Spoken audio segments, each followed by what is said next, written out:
الله يجعل أيام رمضان جابرة لقلوبنا وساتر لعيوبنا ومحيا لذنوبنا.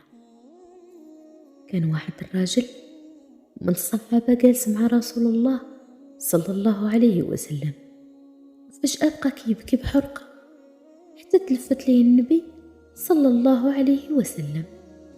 قال لي: شنو اللي بكاك؟ اشنو بيك؟ قال ليه: تفكرت فاش كنت في الجاهلية ملي تزوجت وحملات مراتي وسافرت في تجارة مدة طويلة، وفاش رجعت لقيتها ولدت لي بنت وعمرها 7 سنين. البنية كانت جميلة جمال عجيب، تقول أجمل ما خلق ربي في البنات. قال لأمها: زينيها. الأم عرفت باللي بغى يقتلها.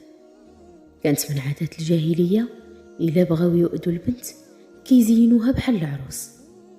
كانت كتزين فيها الأم ديالها وعينيها مسكينة كتدمع.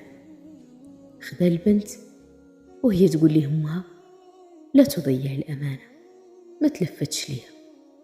دا البنت ومشى كيقلب على شي بير ما يعرفوا لا إنس لا جن إلا الرعاة اللي كيرعاو.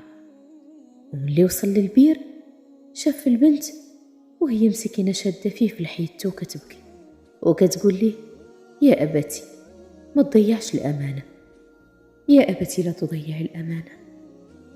شاف فيها وبقات فيه وحس بالشفقة جهتها، ولكن في لحظة تفكر العار اللي غادي يلحقه من الإنجاب ديال الإناث.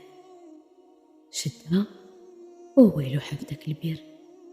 مسكينة هي شدت في جناب ديال البير، هز واحد الحجرة وبدا كيضربها على صباعها حتى طاحت في قاع البير. قال ليه رسول الله صلى الله عليه وسلم: والله لو أني أمرت أن أقيم حدا على أحد فعل فعلا في الجاهلية لأقمته عليك. رفقا بالقوارير، رمضان مبارك.